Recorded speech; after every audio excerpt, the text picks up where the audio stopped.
때 할렐루야 해보겠습니다. 시작. 사랑하는 성도 여러분, 우리는 2025년 한 해를 마무리하면서 에스겔서를 시리즈로 살펴보고 있습니다. 에스겔이 활동한 시기는 나라가 망하고 성전은 무너지고 백성들은 바벨론의 포로로 끌려간 이스라엘 역사상 가장 깊은 절망의 시기였습니다. 그러나 그 절망의 자리에서 에스겔이 하나님으로부터 받은 말씀을 그대로 대언할 때 하나님께서는 놀라운 일을 행하셨습니다. 지난 시간 우리는 마른 뼈 환상을 통해 참된 신앙이 무엇인지를 함께 살펴보았습니다. 참된 신앙은 마른 뼈를 보면서 된다 안 된다를 판단하는 결정이 내가 아니라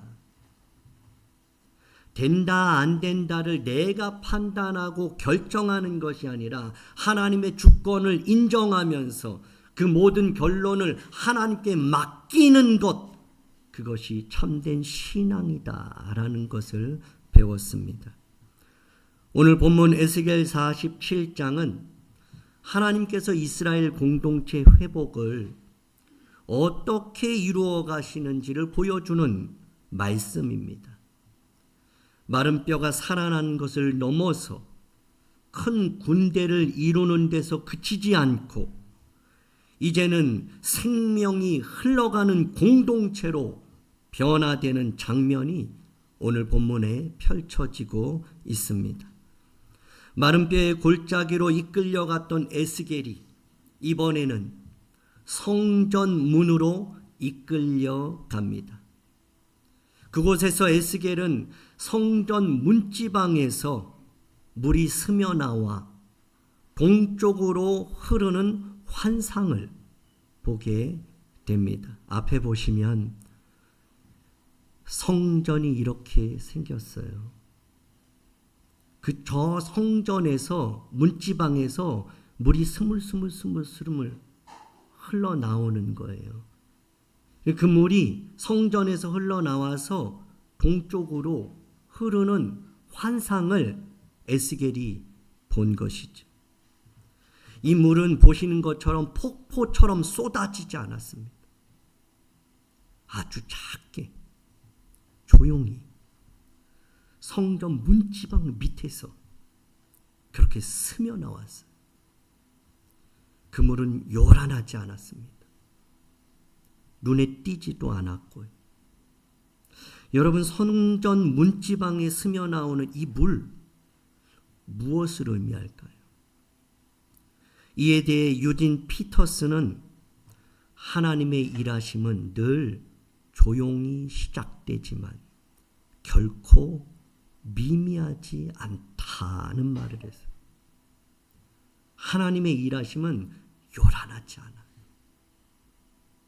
늘 조용하지만 그렇다고 결코 보잘것없는 모습도 아니에요.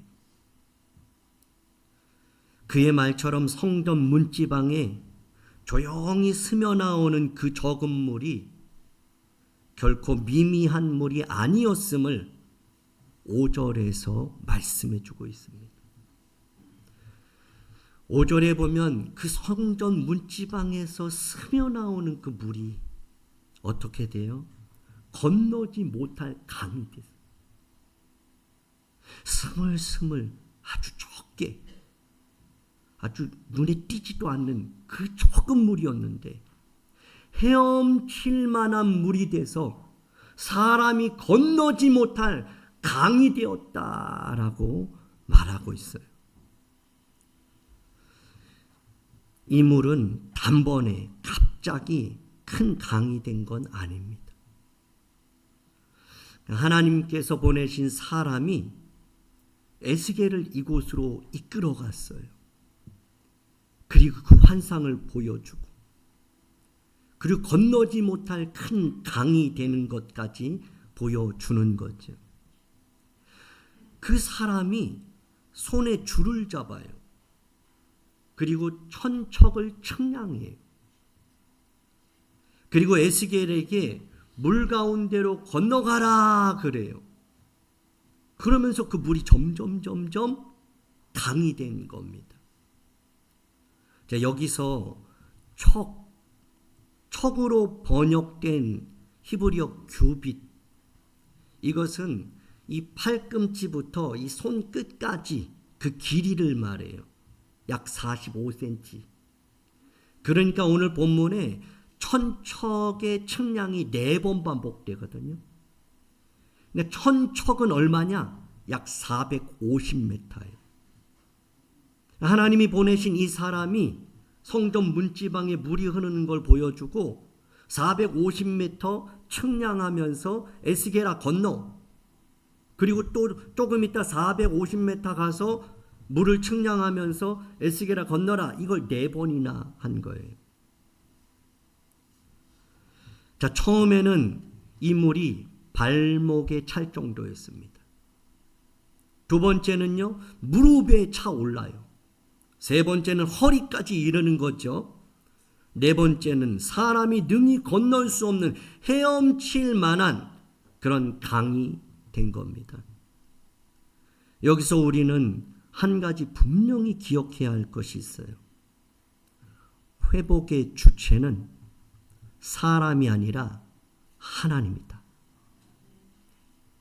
회복은 내가 하고 싶다고 회복하게 하소서 찬양한다고 되는 것 아니에요. 주여 나 회복시켜 주소서 그런다고 되지 않아요. 회복의 주체는 하나님께 있다. 옆에 있는 분에게 회복의 주체는 하나님이십니다. 우리가 회복되고 우리가 치유되고 우리가 강건케 되는 것은 하나님 손에 있어요. 내가 하는 게 아니에요. 옆에 누군가가 상처를 받았습니까? 누가 넘어져 있습니까? 내가 치유해 줄 수가 없어요. 내가 못 일으킵니다. 내가 회복 못 시켜요. 회복의 주체는 누구라고요? 하나님밖에 없어요. 우리의 열심과 노력만으로는 결코 참된 회복에 이룰 수 없어요. 착각에 빠질 수 있어요. 아, 이제 됐다? 아니요. 아, 치유됐다? 아니요. 회복됐다? 아, 이제 모든 게 다 해결됐어? 아니에요. 참된 회복은 하나님께 있어요. 내 노력, 내 열심, 내 인내? 안 돼요. 회복의 주체는 오직 여호와 라파, 치료하신 하나님 한 분께 있는 거죠.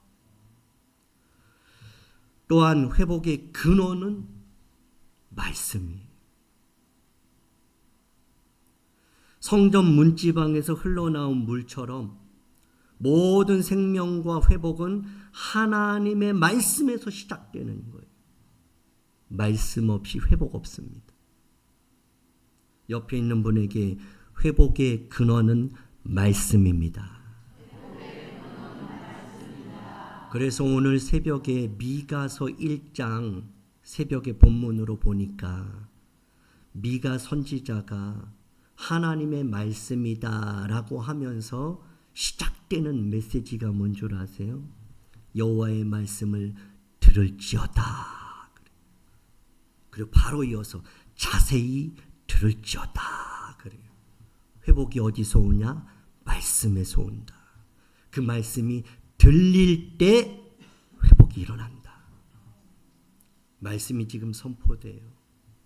들려야 해요. 그래야 내 삶이 회복이 일어나요. 내 삶에 변화가 일어나요. 내 안에 예수 그리스도의 삶을 증거하는 열매가 나타나는 거예요. 말씀을 들어야 돼요. 왜? 그것이 회복의 근원이기 때문이죠. 하나님께서 우리를 이끄시는 방식은 혼란스럽지 않아요. 하나님은 어지러움의 하나님이 아니다, 질서의 하나님이다, 그렇게 말씀하죠. 하나님이 우리를 이끄시는 방식은 어수선하고 혼란스럽지 않아요. 말씀 안에서 매우 질서 있게 단계적으로 점진적으로 일이 진행이 돼요. 아무것도 아닌 것 같은데 일이 되고 있는 거예요. 문지방에 스며 나오는 물인 것 같은데 단계적으로 점진적으로 잠시 후에 하나님의 때가 되면 못 건널 강이 되는 이러한 일이 일어나는 거예요. 하나님 살아계시죠. 아무 일이 일어나는 게 아니라 아무 일이 일어나지 않는 것처럼 내가 느끼는 거예요. 하나님 지금도 살아 계십니다. 일하고 계십니다. 때가 되면 열매로 보일 줄 믿으시기 바랍니다. 옆에 있는 분에게 하나님 살아 계십니다. 지금도 일하고 계십니다. 그때에 알 수 있습니다.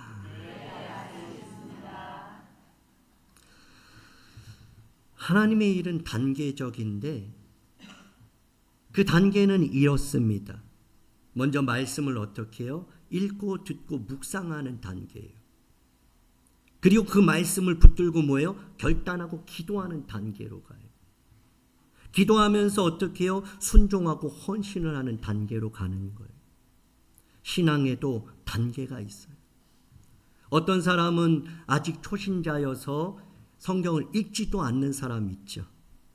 하나님 말씀을 듣지도 않는 사람이 있어요. 묵상하지 않는 사람 있죠. 그럴 수 있습니다. 그러나 하나님이 회복하시는, 하나님이 일하시는 그 과정 첫 번째는 하나님의 말씀을 듣는 거예요. 그 말씀을 읽는 거예요. 그 말씀을 묵상해야 하는 거예요. 그것이 바로 매일 성경을 보자는 이유예요. 우리 교회가 매일 성경을 읽고 듣고 그 말씀을 묵상하지 않으면 이 과정을 건너뛰어서는 순간적으로 다 무너지는 거예요. 1단계는 말씀을 들어야 돼요. 지금도 여러분이 말씀을 듣고 있죠. 조금 전에 여러분이 말씀을 읽으셨어요. 그리고 여러분들은 말씀을 깊이 생각하실 거예요. 그건 1단계. 그러면 2단계, 더 나아가는 단계는 무엇이냐? 그 말씀을 붙들고 결단하는 거예요. 오늘 주어지는 이 말씀을 붙들고 하나님, 내가 그 하나님을 알았습니다. 내가 이제 그렇게 살겠습니다. 나를 그렇게 살 수 있도록 도와주시옵소서. 결단하면서 하나님 앞에 요청하는 단계가 2단계예요. 그리고 마지막은요, 기도하는 가운데 순종하는 단계. 기도하는 가운데 자원하며 스스로 감사함으로 헌신하는 단계, 바로 이 단계. 그리고 그 다음 단계는 물이 꽉 차가지고 헤엄칠 정도가 됐다는 건 말씀 충만한 단계예요. 말씀에 완전히 사로잡혀서 주님 말씀하시면 내가 나아가리다. 주님 멈추라 하시면 내가 멈추겠습니다. 뜻하신 그곳에 내가 있겠습니다. 주님 안에서, 말씀 안에서, 성령 안에서, 예수 안에서, 믿음 안에서 있는 그 단계가 바로 4단계죠. 처음에는 여러분 내가 말씀 붙드는 것 같이 보여요. 그런데 시간이 지나고 신앙이 깊어갈수록 이렇게 고백하죠. 내가 말씀을 붙든 게 아니라 말씀이 나를 붙들었다. 유대인들은 그렇게 말해요. 우리가 안식일을 지키는 게 아니라 안식일이 우리를 지켰다. 그렇게 말해요. 우리가 주일을 지키는 게 아니라 주일이 우리를 지키는 거예요. 우리가 말씀을 붙드는 게 아니라 그 말씀이 긍휼과 사랑으로 우리를 지금까지 여기까지 인도하신 줄 믿으시기 바랍니다. 이것이 바로 뭐예요? 발목에서부터 시작돼서 헤엄칠 강으로 나아가는 하나님의 회복의 과정이에요. 신앙은 여러분 단거리가 아니고요. 장거리 경주예요. 넘겨주세요. 그래서 신앙인에게 필요한 것은 토끼처럼 빠른 속도가 아니에요. 거북이처럼 멈추지 않고 나아가는 지속성. 속도가 아니에요. 지속적. 속도가 아니에요. 변함이. 지속하는 거예요. 계속 나아가는 거예요. 점진적으로, 단계적으로. 멈추지 않는 거예요. 뒤로 물러나 침륜에 빠지는 게 아니에요. 빨리 가려고 하는 것도 아니고 느리게 갈 필요도 없어요. 하나님의 말씀, 하나님의 때에 따라서 내가 지속적으로 그 말씀을 붙들고 한 걸음 한 걸음, 때로는 달려가는 그 지속성이 우리에게 필요한 거예요. 다음 페이지 우리 한번 같이 읽어볼까요? 시작. 하나님은 우리의 속도를 보시지 않습니다. 하나님을 향해 나아가는 방향과 순종, 끝까지 나아가려는 지속성을 보십니다. 사람은 속도가 중요해요. 그러나 하나님은 방향이 중요해요. 아무리 빨라도 그 가는 곳이 낭떠러지면 어떡해? 하나님은 우리에게 빨리빨리 요구하지 않으세요. 방향 잡기를 원하세요. 하나님은 빠르게 무엇을 하길 원하는 것이 아니라 순종하길 원하는 거예요. 지속성이 있는가 그걸 보는 거예요. 성경을 보면 하나님은 변함이 없으신 분이잖아요. 어제나 오늘이나 변함이 없어요. 동일하세요. 그분이 우리에게 요구하시는 게 변함없이 주를 바라보는 거예요. 변함없는 신앙생활, 변함없는 예배자, 변함없는 기도의 사람, 변함없는 충성과 헌신을 보시는 거예요. 이 사람이 지속적이냐 아니면 했다 말았다 하냐. 하나님은 그걸 보세요. 믿음을 보리라 라고 한다는 것은 지속성이 있는 그 믿음을 말하는 거예요. 에스겔은 성전 문지방에서 스며나오는 그 물이 건널 수 없는 강이 된 것보다 더 놀라운 환상을 또 보게 됩니다. 7절을 보면 내가 돌아가니 강 좌우편에 나무가 심히 많더라. 하나님이 보내신 사람이 환상을 보여주고 그리고 돌아가 보래요. 그래서 돌아가 봤어요. 그랬는데 강 좌우편에 그것이 물이 흘러던 그 스며들었던 그 물이 지금 강이 되어서 흐르고 있는데 그 좌우편에 나무가 심히 많은 거예요. 이건 기적이죠. 예루살렘에서 동편으로 흐르는 물, 거기 광야예요. 여리고 광야입니다. 아라바 광야예요. 그리고 사해까지 가는 그 길은 풀 한 포기가 없어요.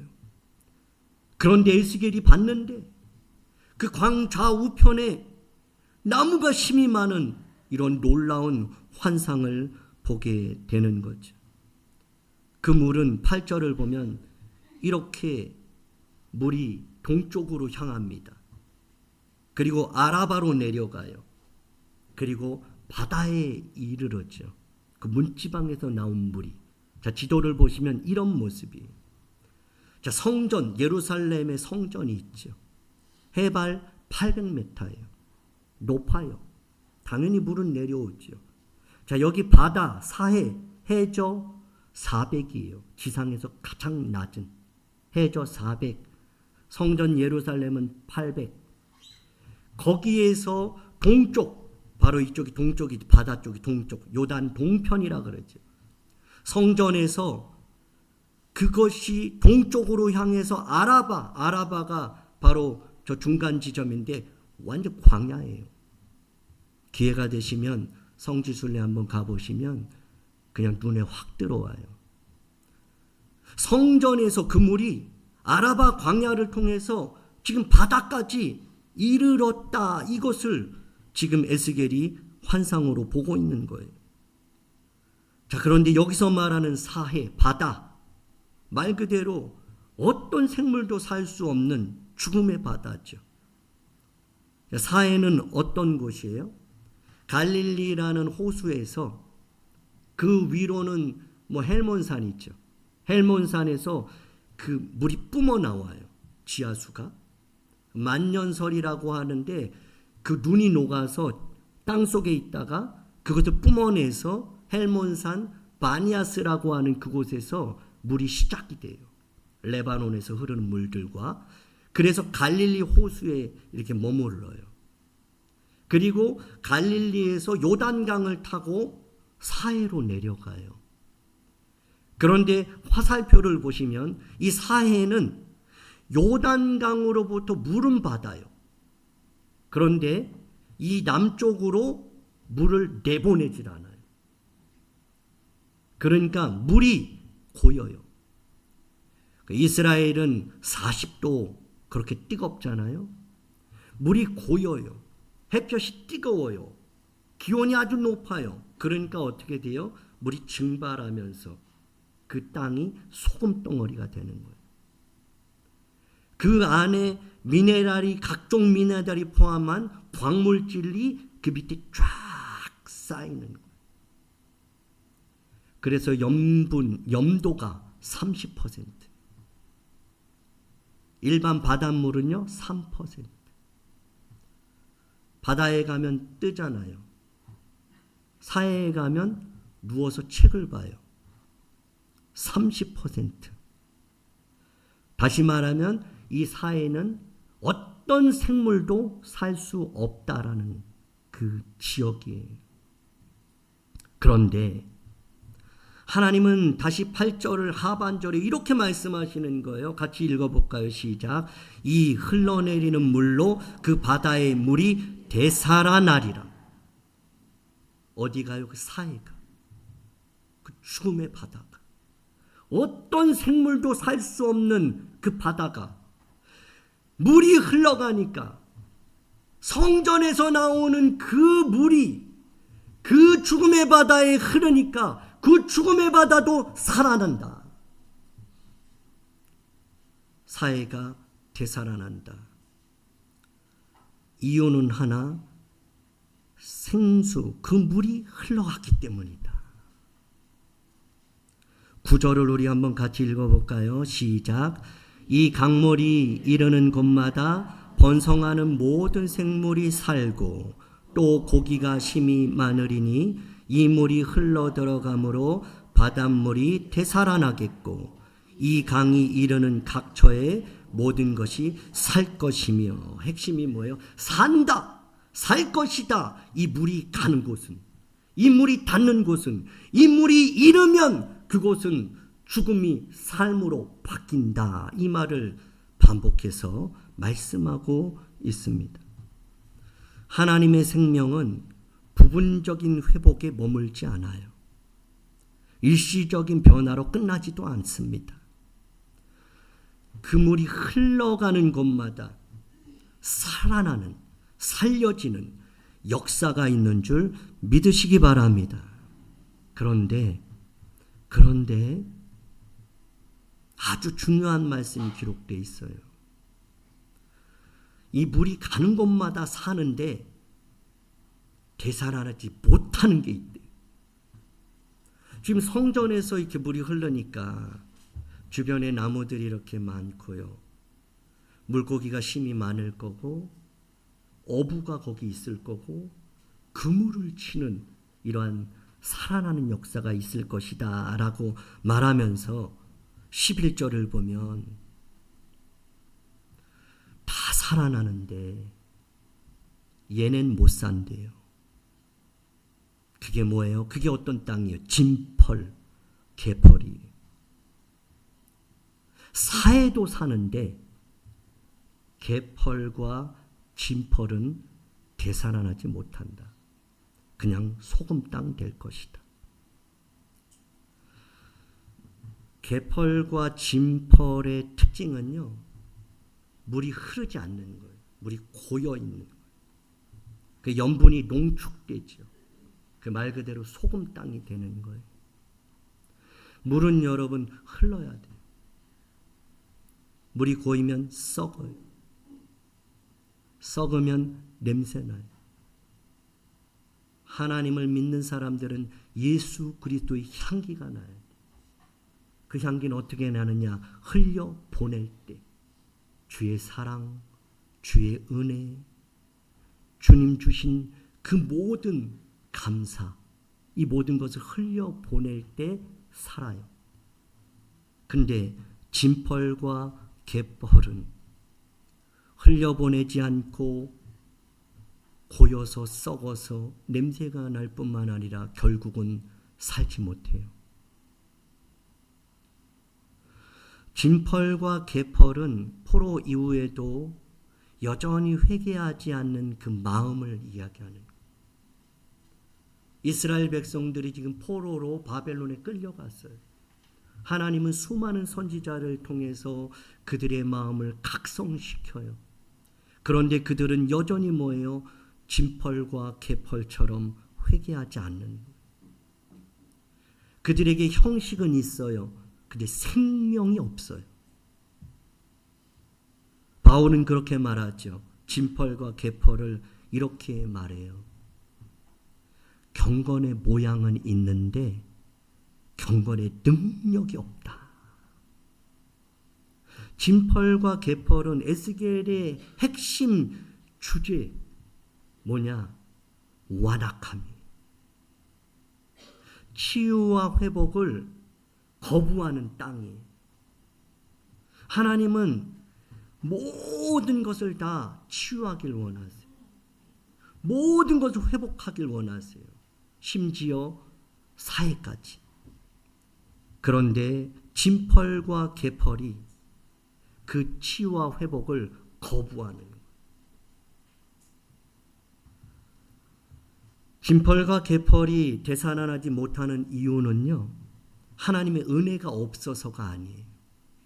하나님의 능력이 없어서가 아니라 은혜를 받고도 감사하지 않는, 그 은혜를 받고 흘려보내지 않는 그러한 반응 때문이에요.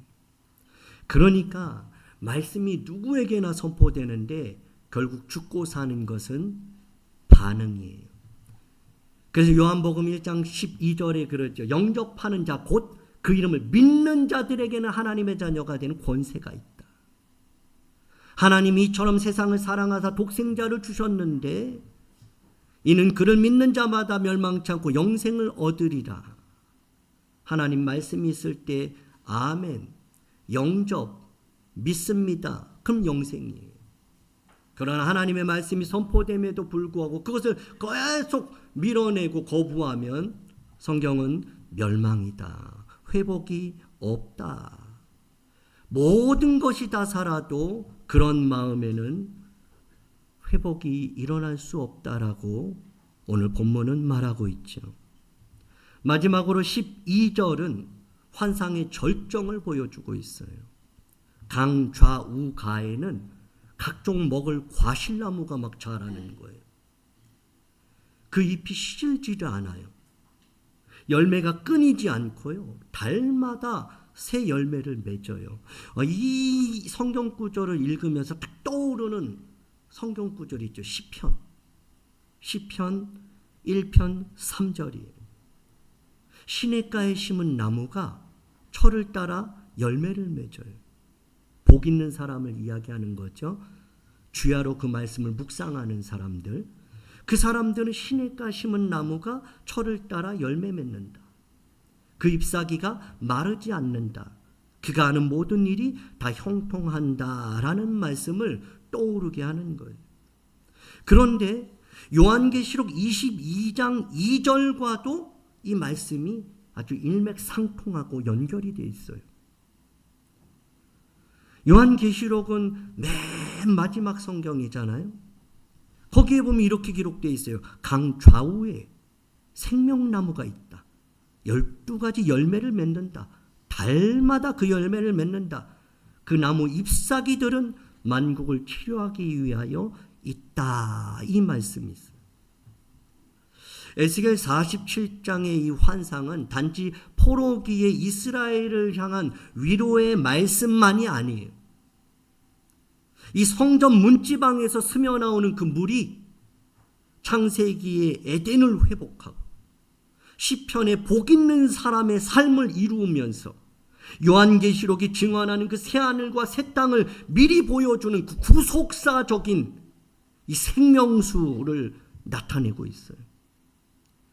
구속사의 생명수 누굴까요? 요한복음 7장 37절을 보면 예수님께서 성전에서 그 절기 때에 성전에서 이렇게 외치세요. 누구든지 목마르거든 내게로 와서 마시라 그래요. 구속사의 생명수, 그 문지망에서 흐르는 물, 그 사해바다를 대산하게 했던 그 생수, 내게로 와라. 누구든지 목마르거든 내게로 와서 마셔라. 38절 우리 같이 읽습니다. 시작. 나를 믿는 자는 성경의 이름과 같이 그 배에서 생수의 강이 흘러나오리라. 모든 것을 살리는 구속사의 생명수, 그분은 바로 예수 그리스도죠. 마지막으로 본문 에스겔 47장 12절을 보면 그 잎사귀는 약재료가 된다 그래요. 하나님은 우리를 되살리시고 열매를 끊이지 않게 하시며 달마다 새 열매를 맺게 하십니다. 그 이유는 분명해요. 우리를 그렇게 살리시고 열매 맺게 하시고 달마다 날마다 철마다 시절을 쫓아 과실을 맺게 하는 그 이유, 그것은 한 가지죠.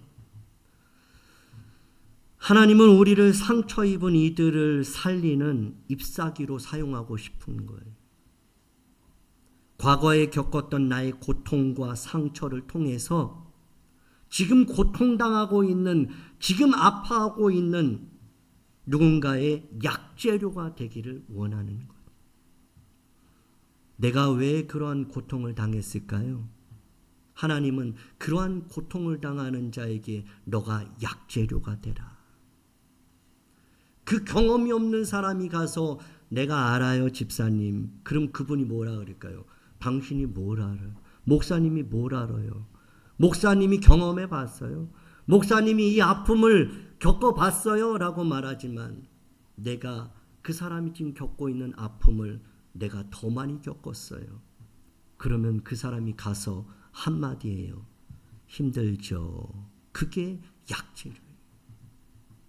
그 한마디로 그 사람은 위로가 되는 거예요.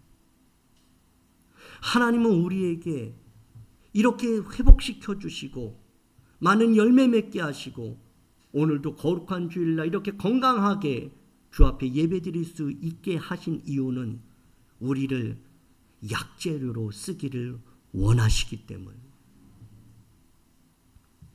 말씀을 정리합니다. 하나님은 오늘도 이 강단에서 선포되는 말씀을 통해 생명수를 흘려보내시기를 원하세요.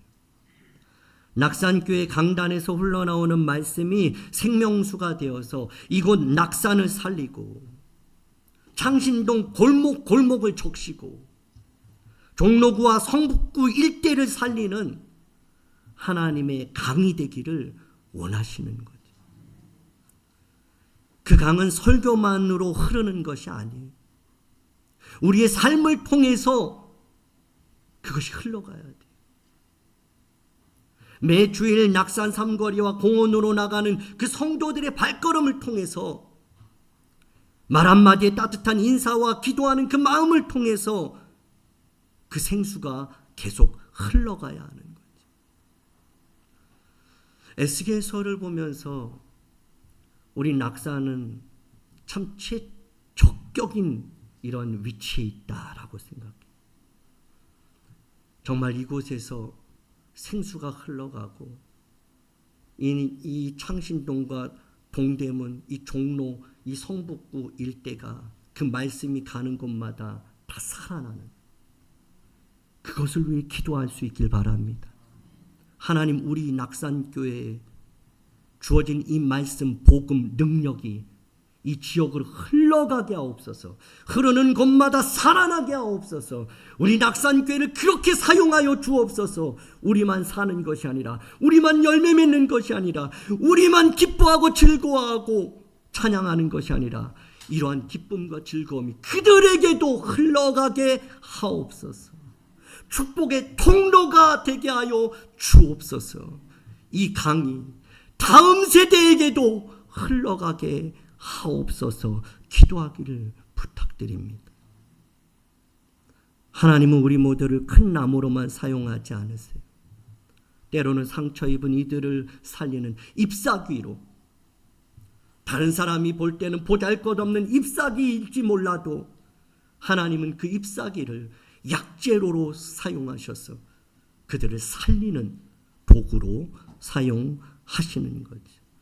말씀에서 흘러나온 생명은 누군가에게 구원이 됩니다. 누군가에게는 치료와 회복이 되고, 누군가에게는 다시 살아갈 힘이 되는 것이죠. 한 주간도 이 생명의 말씀을 우리의 삶을 통해 흘러가게 하여 그 말씀이 흐르는 곳마다 모든 것이 성경대로 되살아나는 은혜가 있기를 주님의 이름으로 축복합니다.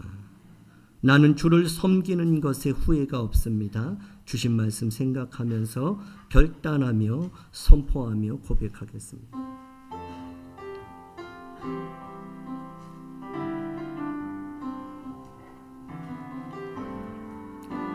나의 평생에 가장 복된 일은 내가 예수님을 만난 것이라. 나의 평생에 가장 잘한 일은 내가 예수님을 주로 섬긴 것이.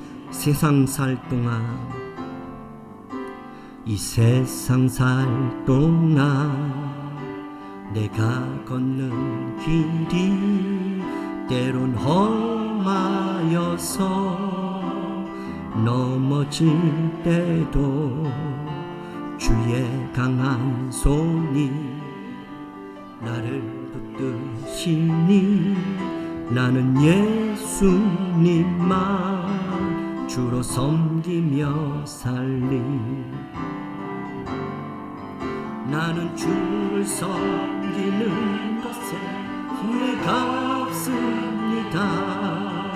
내가 걸어온 모든 시간 다 주의 은혜니, 내가 걸어간 모든 날도 주만 섬기며 살리. 오직 예수 이름 부르며 살아가리라. 이것이 나의 간증이요, 이것이 나의 찬송일세. 나 사는 동안 끊임없이 구주를 찬송하리로다.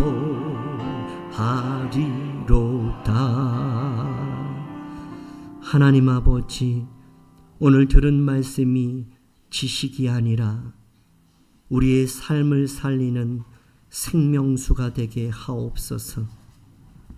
흘려보내는 믿음으로 이웃과 지역을 살리게 하옵소서. 이 한 주간도 주신 은혜에 감사하며 말씀 따라 걷게 하시고, 가는 곳마다 그 생명수가 흘러 예수 그리스도의 향기로 가득하게 하옵소서. 한 주간도 주의 은혜로 모든 것이 살아나는 역사가 우리의 삶의 열매로 나타나게 하옵소서. 예수님 이름으로 기도하옵나이다. 아멘.